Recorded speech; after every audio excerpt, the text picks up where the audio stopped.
everybody is sort of opining on the events of the day and telling you what to believe or who to vote for or what the public policy is good or bad. That is not what I do. For example, people may ask, your audience might be asking, well, what stories are you going to focus on? I said, I don't know what stories I'm going to focus on, but all the stories will have one thing in common. They'll expose liars, cheats, and frauds. James O'Keefe and I have known each other for over a decade, both of us coming up in the world of media and politics under the mentorship of our dear friend Andrew Breitbart. I first met James as he was in the process of showing the Acorn tapes to Andrew. Those tapes exposed the prominent Obama-affiliated community activist group as corrupt left-wing radicals, which became the genesis of Project Veritas, the nonprofit news organization founded by James, from which he was controversially ousted last month. James has always been fearless. Over the last 14 years, he built perhaps the most effective whistleblower operation this country has ever seen. He's exposed government, corporate, and nonprofit corruption at every level. He's paved the way in establishing citizen journalism and pulling off some of the most consequential exposés in a generation. Under James's leadership, Project Veritas exposed corruption, bias, and wrongdoing at some of the most prominent organizations in America, including Acorn, Planned Parenthood, NPR, and Pfizer. James O'Keefe has been unsurprisingly treated as pariah by legacy media and big tech, but no one expected his role as the CEO of Project Veritas to come to an abrupt end. That ending sent shockwaves through the media and the conservative movement. For reasons that remain contested, the board at Project Veritas placed James on an indefinite suspension pending an investigation, and on February 20th, James announced his resignation as CEO. The board's treatment of James was met with indignation from conservatives who have supported and cheered on James's work over the years. Many questions still remain, but he isn't letting this setback stop him. I sat down with James to discuss his brand new venture, O'Keefe Media Group, and his vision for the future of citizen journalism. We also discussed the FBI raid on his home, recovering from the Project Veritas ousting, and what comes next.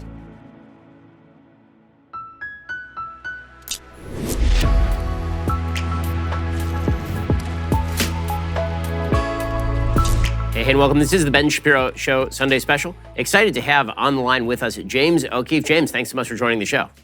Ben, great to be with you. So I know your time is tight, so let's just jump right into, obviously, the most controversial aspect of what's going on right now, and that is the launch of your brand new organization. So why don't you give us, for folks who are not in the know, the backstory of how Project Veritas broke with you, or you broke with Project Veritas? Because obviously, for most people, myself included, you're synonymous with the organization. I mean, the idea that Project Veritas is going to continue as an organization without James O'Keefe, it's like saying that Coca-Cola is going to continue without the formula for Coca-Cola. So can you explain exactly what went down with Project Veritas?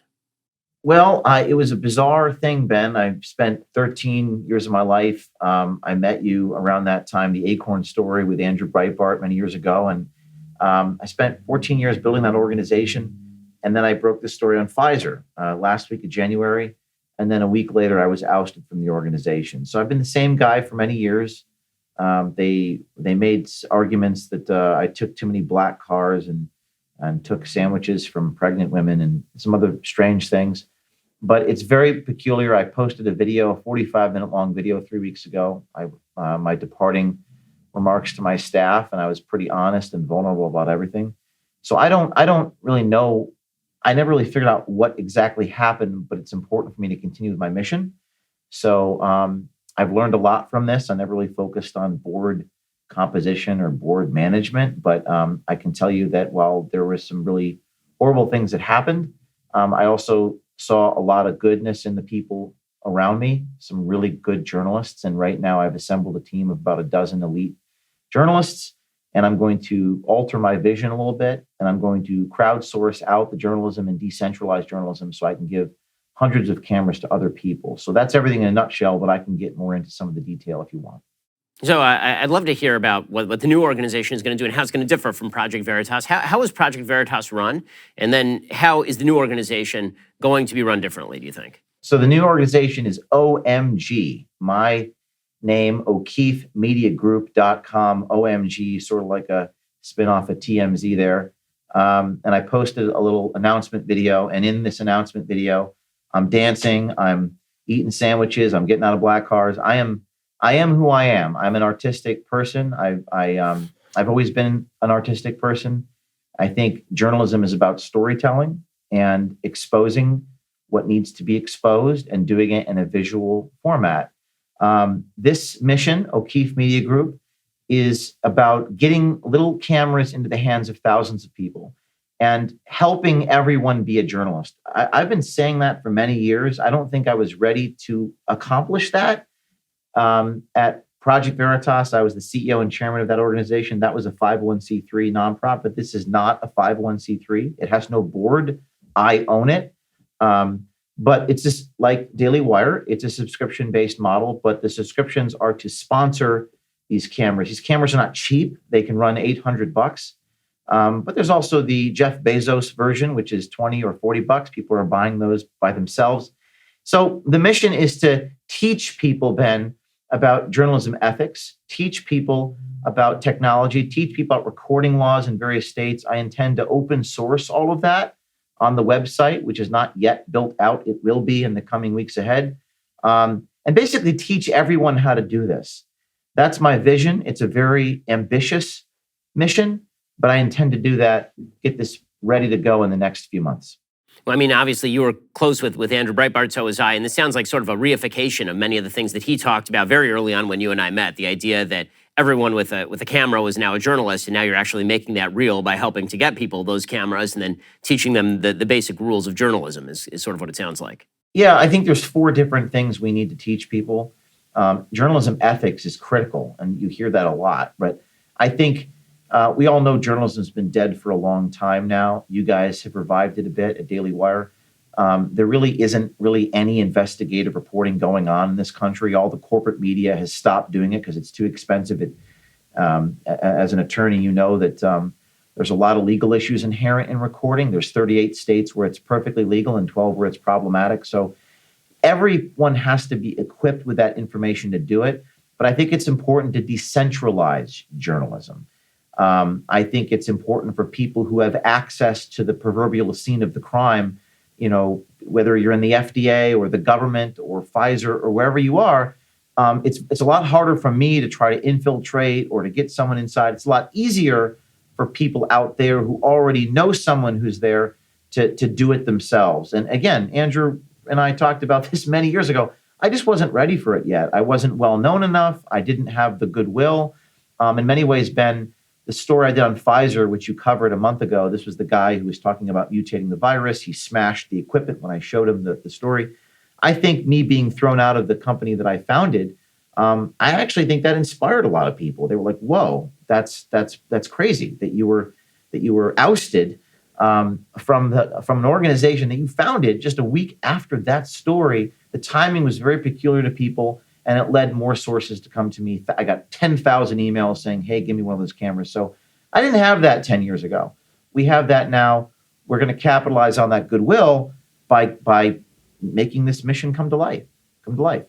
Yeah, James, one of the things that I've said about the thing that you do is that that there's this attempt by those in the journalisming industry to say that there is such a thing as "quote unquote" a journalist, and the journalist is touched by the hand of God and has special gifts and abilities and special credentials, and those special credentials mean that you can be as biased and insane as you want to be, or in many cases as inaccurate as you want to be. But so long as you have the journalist hat, then this means that you are a journalist. If, however, you're a normal citizen and you commit an act of journalism, you're not actually a journalist, because there's no such thing as an act of journalism. I've described what you do as acts of journalism. The reports that you make are in and of themselves journalism, and so it's less about the label that is on you, because I think this is the way that the left has tried to attack is that, well, you didn't go to J school. Well, you didn't work at a big organization. You don't know all the rules of journalisming, and therefore the breaking stories that you provide are not actual journalism. That seems to me a way of credentialing your way out of the central problem, which, as you say, is that many journalists don't actually do journalism, while many common citizens are doing acts of journalism.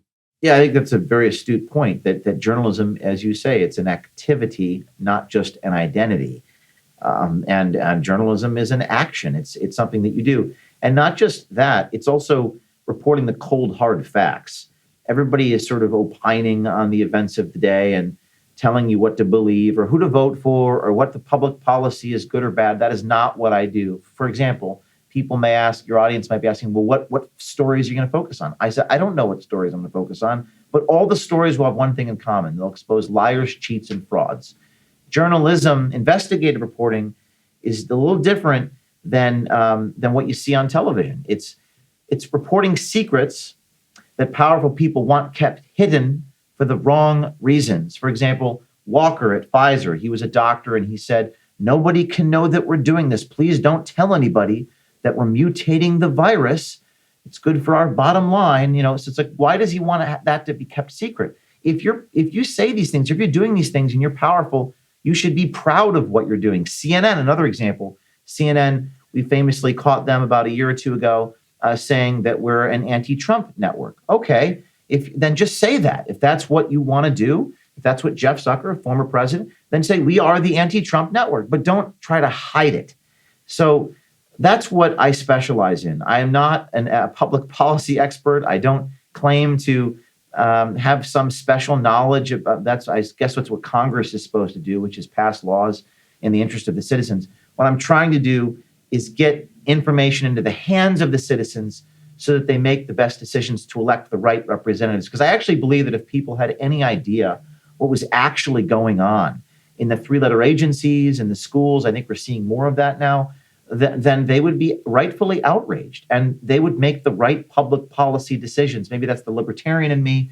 I believe that people need to have access to the information. I believe if people did, they would make the right decisions. Some say I'm an optimist for believing that. That's what I believe.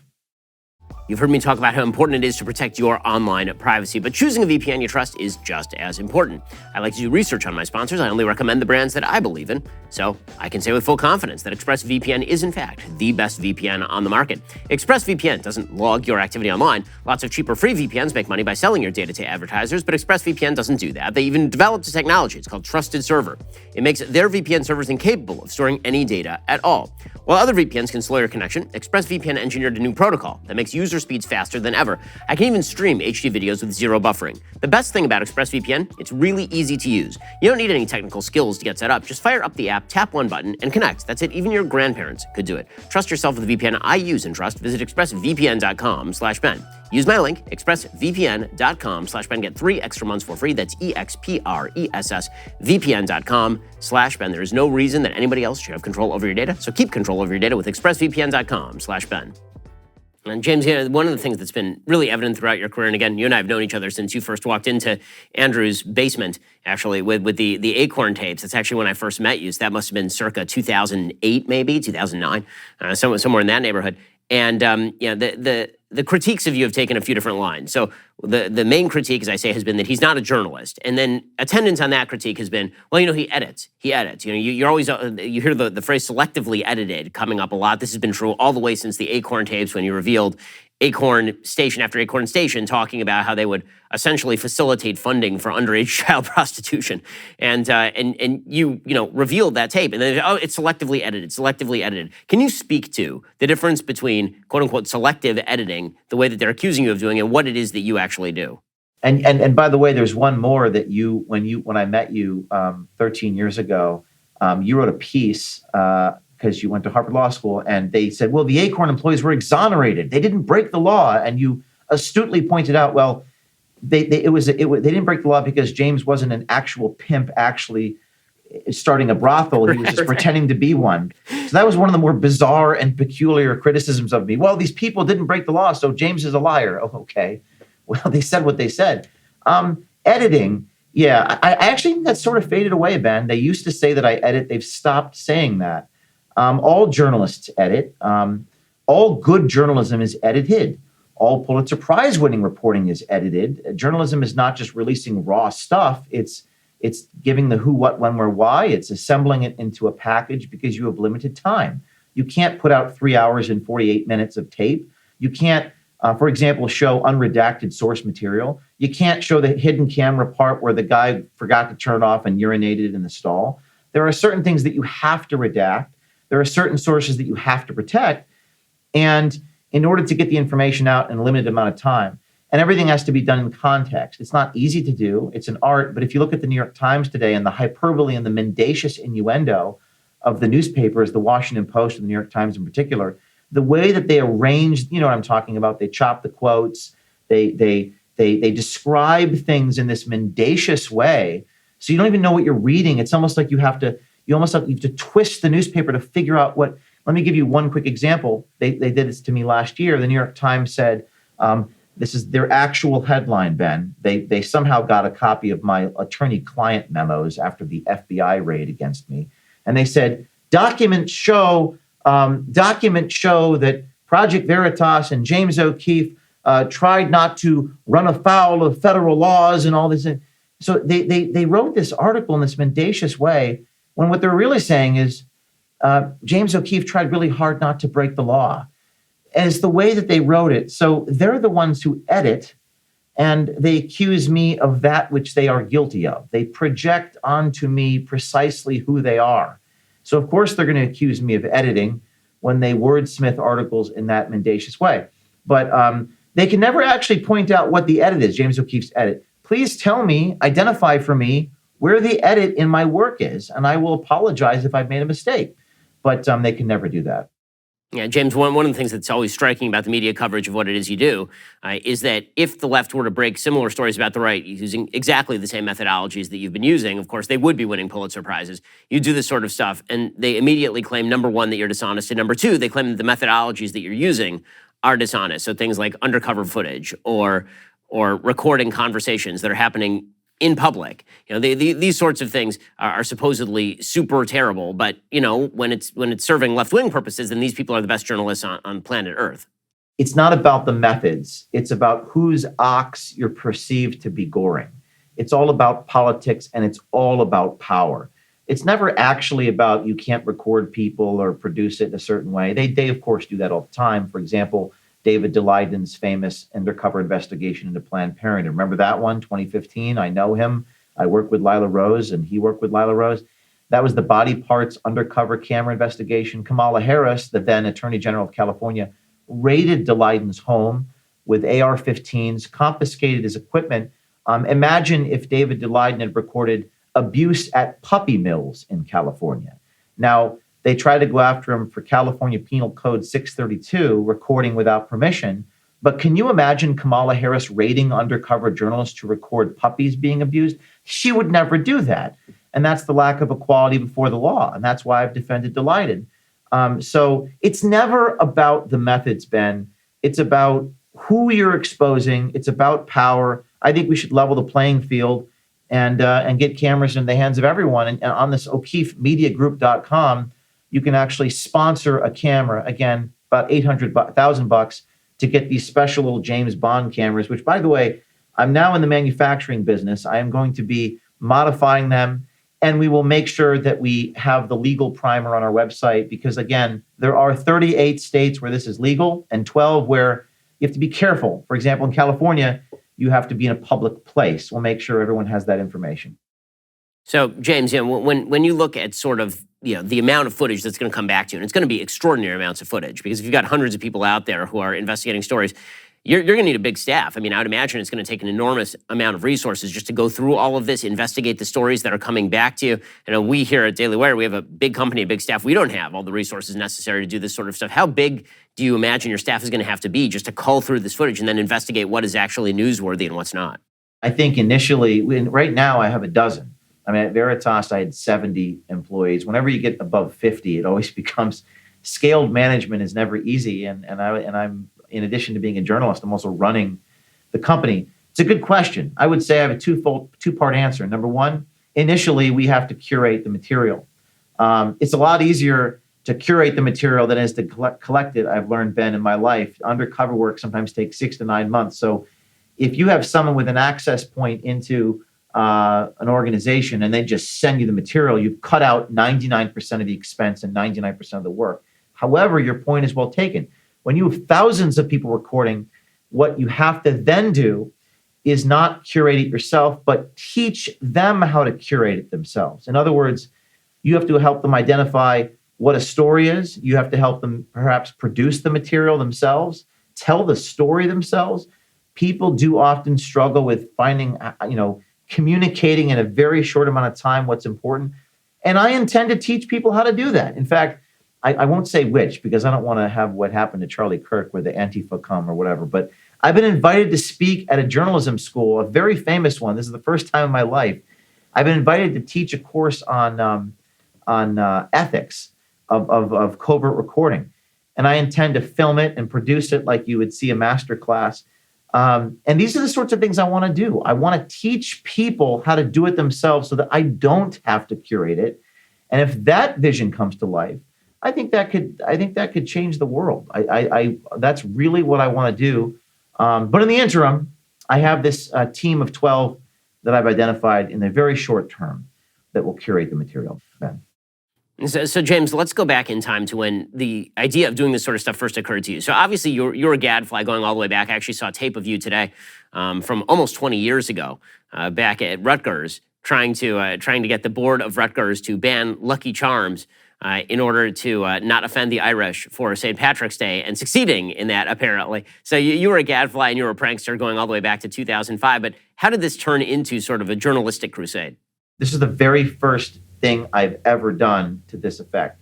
I went into the vice president of Rutgers, St. Patrick's Day 2005, 18 years ago today, and I said that the leprechaun was offensive to my heritage.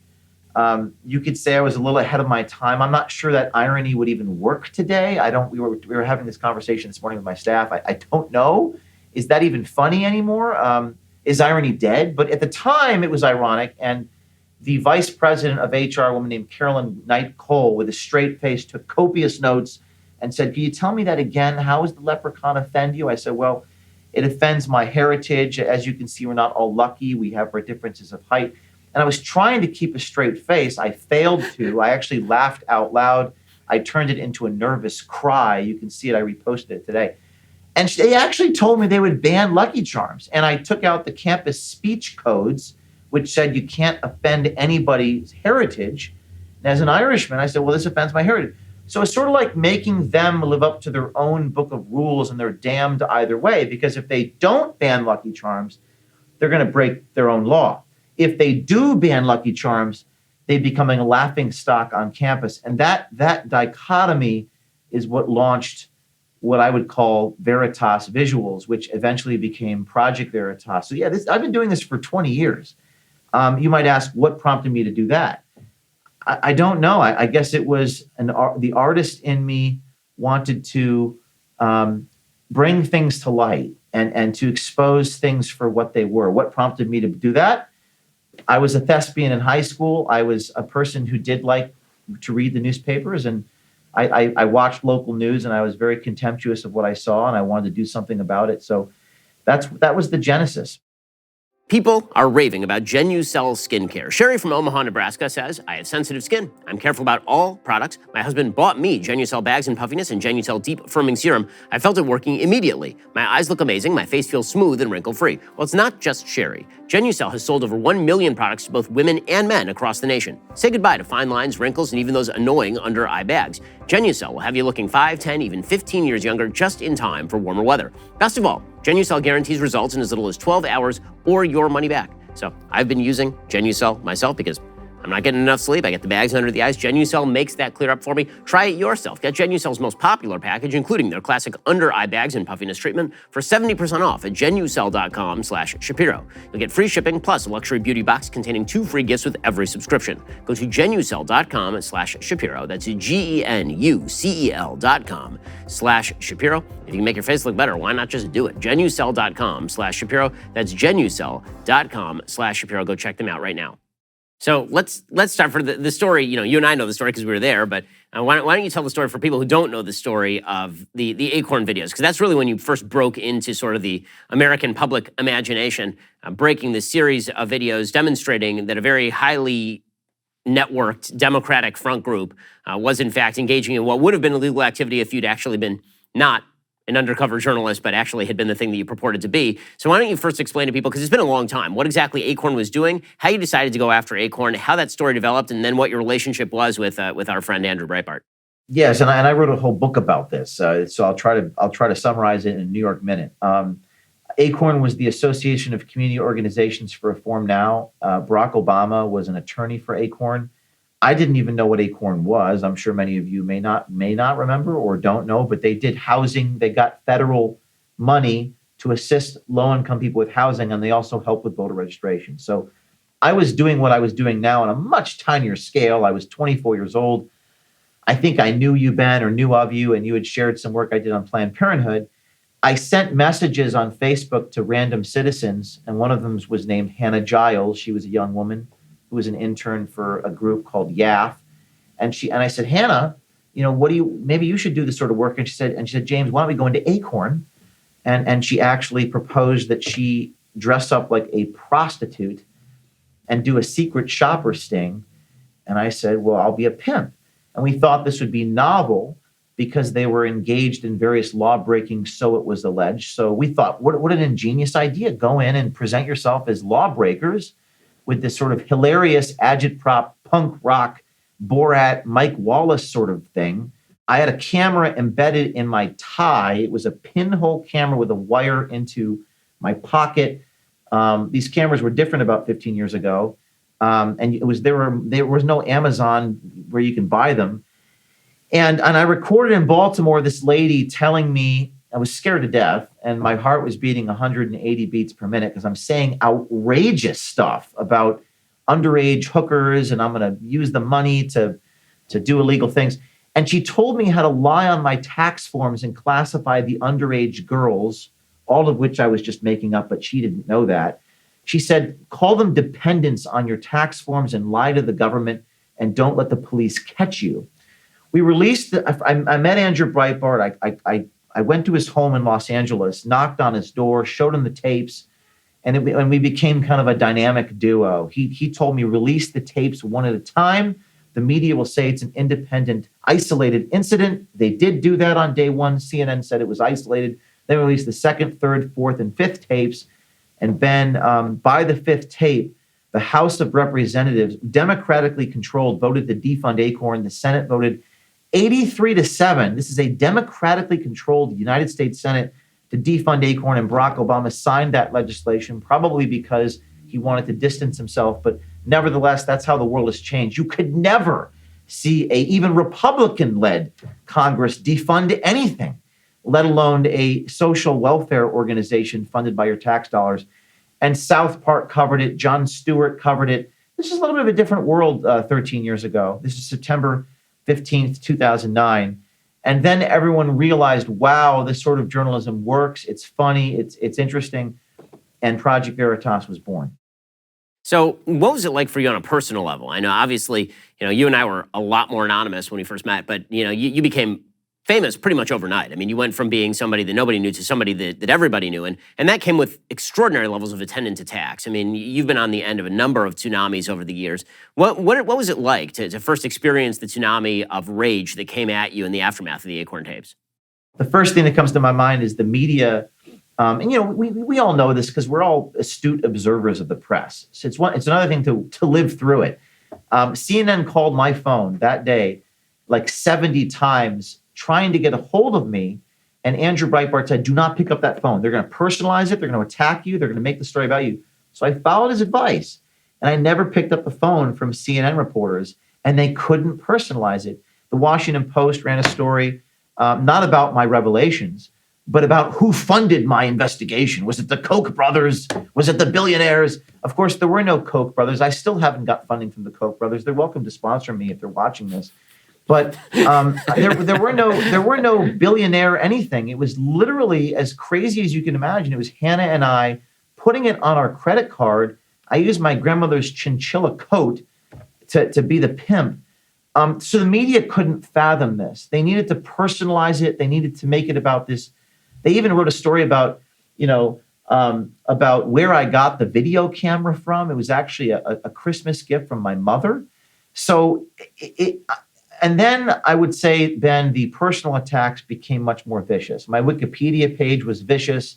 They tried to claim the tapes were edited. And I remember I was 25 years old, sitting in front of my computer, literally tearing up about being presented in such a horrible way on Wikipedia. And there's really nothing I can do about it. I can't edit the Wikipedia page because they have like an army of people, I guess Media Matters or whoever it is, that's editing it right back to what it. So yeah, this is a really hard thing to digest, to accept. You have to accept it, and there are certain things that we can't control.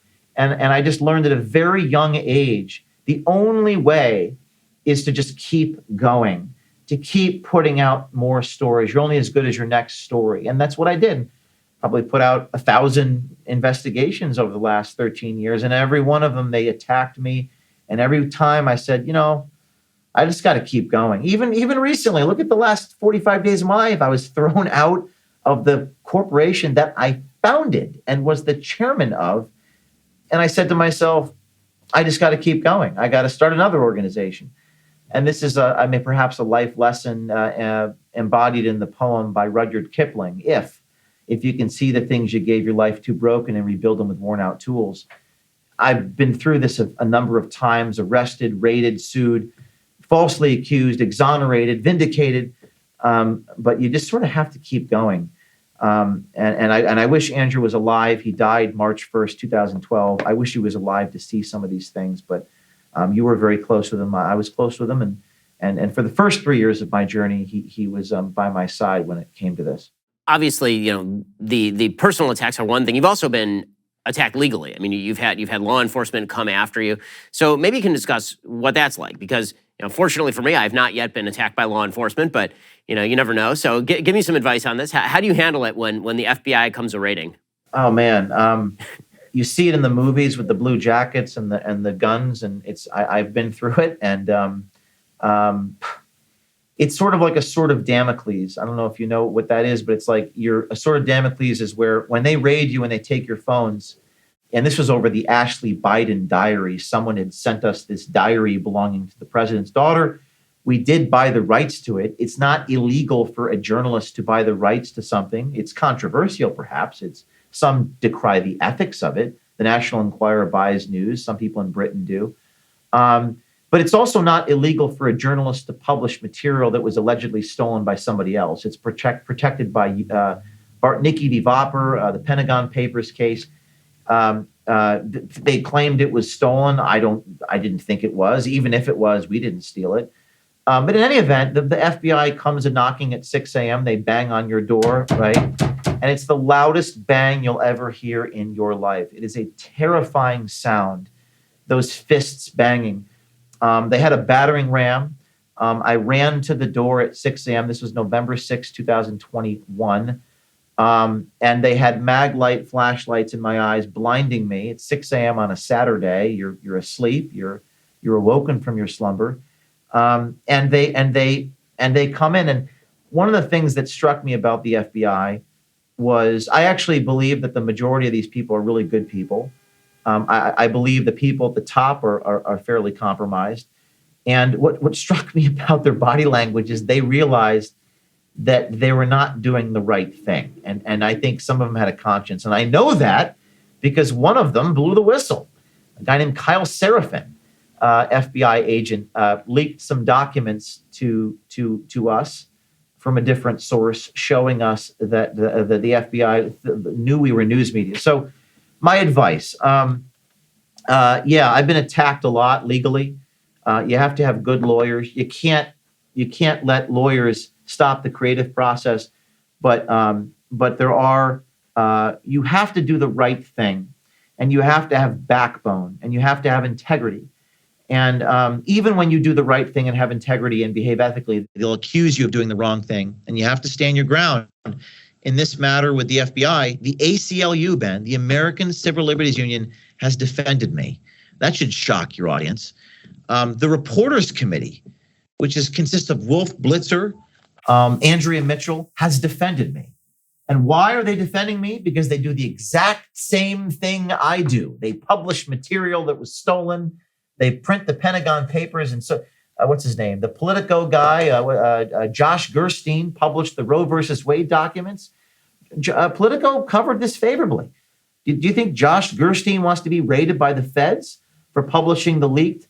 And by the way, I may not like the leaker. We may not like the person in the Supreme Court who leaked that, but I defend the right of the journalists to publish the leaked material. That is a very important American tradition, and I think a lot of these left-wing journalists are they're afraid that the three-letter agencies might come for them. So, in a strange twist of fate, they defended us, and I think that's actually a very hopeful thing, and it's a good sign. that we're not yet fully lost in society.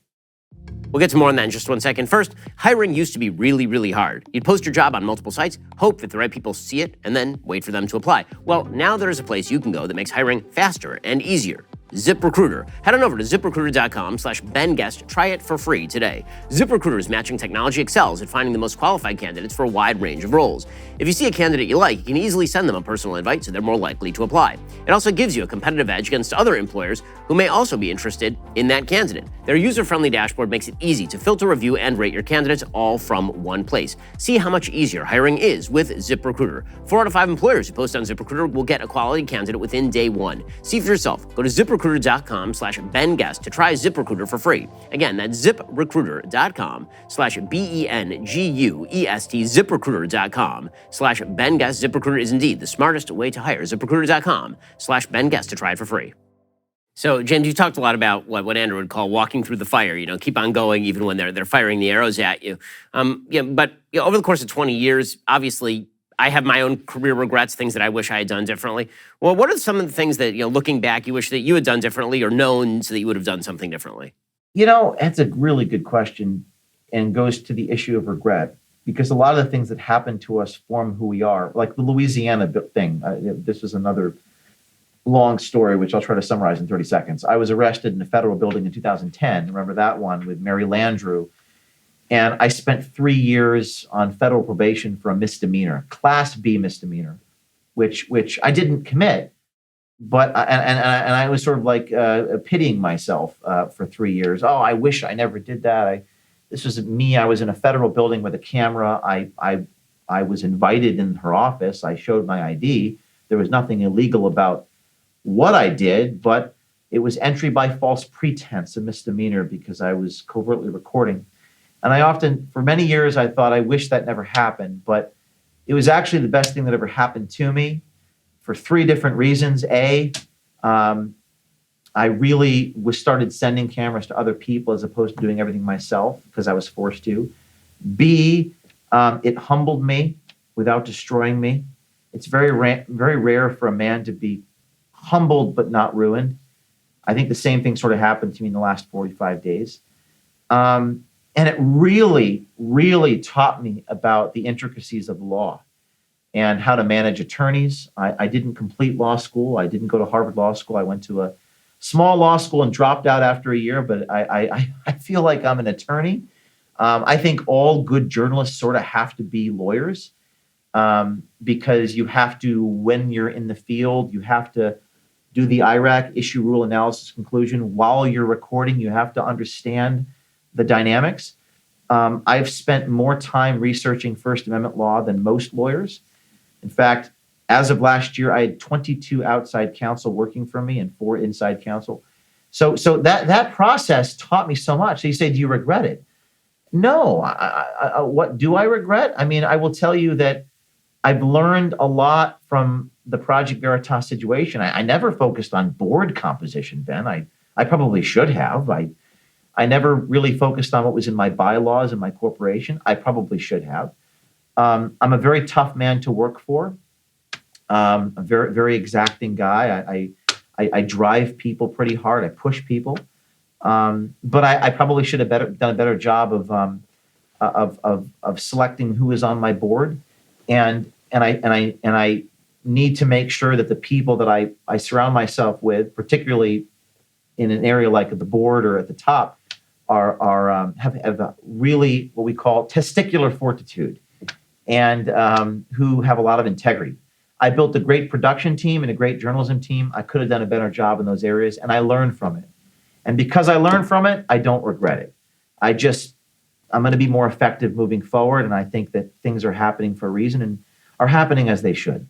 So, we talked a little bit before about what it's like to be on the receiving end of the tsunami. On a personal level, obviously, you keep walking forward. On a business level, in your public-facing life, you always have to keep walking forward, because the minute you show weakness in the industry that we both share, in politics or pretty much any other industry, the minute you show weakness, that's just blood in the water to your enemies and to your opponents.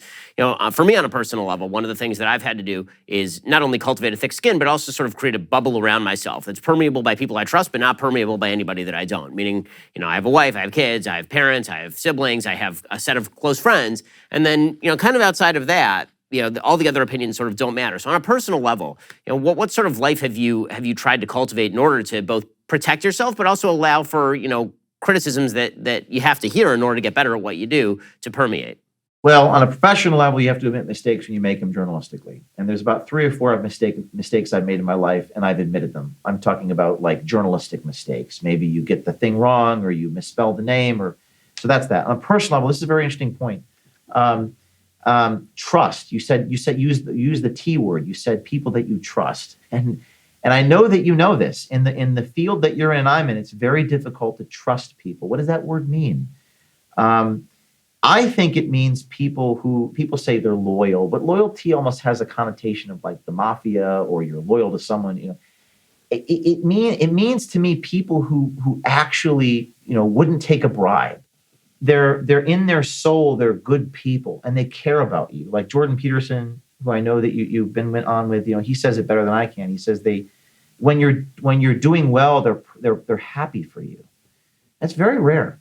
And when the chips are down, they'll have your back. Never trust a man who, when the chips are down, they're gonna have your back. And I've been able to see these people. It's like that line in the movie Wall Street, when he says, "From the moment I laid my eyes on you, I knew you were going to be successful." And then he says, after the guy was arrested, "From the moment I laid my eyes on you, I knew you were no good." So I can't tell you how many times I've seen that, but it's very difficult, Ben, to assess this in a person right away.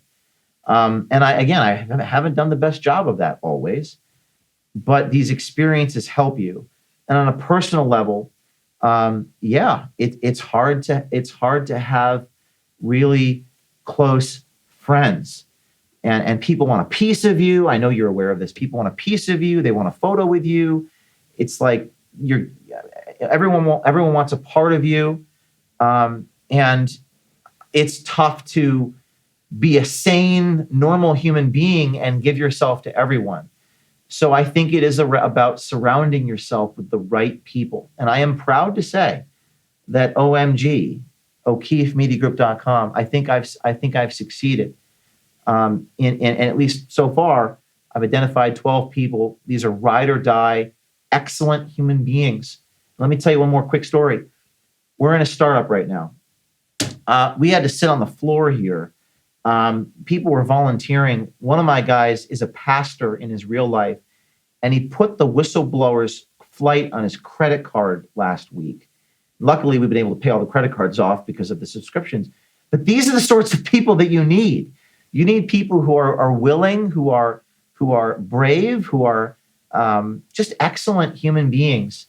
And I don't know if that makes sense, but that's you got to go through the SHIT to figure out who those people are. So, James, one of the things that people may have noticed about your videos is that some of them have a lot of flair to them. Some of them are very provocative. It's not just going to be watching a CNN broadcast. Sometimes you have humor in there, or you have even song and dance, depending on what you're doing. How do you balance the need to do the journalistic stuff with the sort of that creative itch that you want to scratch? Because obviously you've had that for as long as I've known you. Yeah, and some people don't like it, and I understand, and I would say to them that I wouldn't be a storyteller if I didn't have the artistic flair, because this is about storytelling. I'm not motivated by power or politics. I wouldn't even say I'm a political person. I do cover political stories, but I'm really more of a storyteller. That's what motivates me. I'm a thespian. I did Oklahoma last year. People got upset because I took my nonprofit staff and brought them down on a tour bus to see me perform. I took 3 weeks off. I took a paid leave of absence to do that. People got upset about that, but that's who I am. And I don't think there ever would have been a Project Veritas had I not been that way. And there wouldn't be an Acorn investigation had I not had that flair. And credit to Hannah, she's the one who came up with it. She had flair too. And not everyone likes it, but it's who I am. And if you saw my advertisement for OMG, I danced. It's just who I am. It's just who I am. So, obviously, you look at the political scenario right now. It is a target-rich environment, if ever there has been one. Elite institutions control more of our lives than ever at any time in certainly my lifetime. Since the pandemic, it seems like every institution has gained consolidated control or more consolidated control. So, I'm not asking you to reveal any of the stories that you're going to be researching, but which areas do you think are sort of the targets that, if you could put a focus on them, you would? I've been focusing a lot on education over the last year because I think everyone agrees you don't mess with the mama bears. And I think we're so divided in this country morally, politically, every which way. I feel the education issue does unite 85% of people. You just don't abuse kindergartners. So that's one area that I'm passionate about because I think you shouldn't abuse children. And I think we can unite around the fact that child abuse is wrong. We disagree about what child abuse is, but I think we can unite around the fact that you don't target children. Also the three-letter agencies. I think the federal agencies. I may testify in Congress about the FBI raid. Jim Jordan has written about that with me. And third is the pharmaceutical companies. I think we need to stay on the Pfizer beat and some of what they're doing. And I do think they do some good things. I think the drug companies are needed in some respects, but I think some of the lies that we've exposed, like why are they lying to their consumers about their products? Those are three areas, I think. And if that sounds good to you and you're watching this program and you're a citizen out there, it's not for everybody, but we can ship you a camera if you go to this website, o'keefemediagroup.com. Will help you tell your stories because there's a lot of people with a conscience out there that want to do that. Well, that is James O'Keefe. Check out o'keefemediagroup.com. James, really appreciate the time. Congrats on the new enterprise and look forward to seeing what you do next. Thanks, Ben.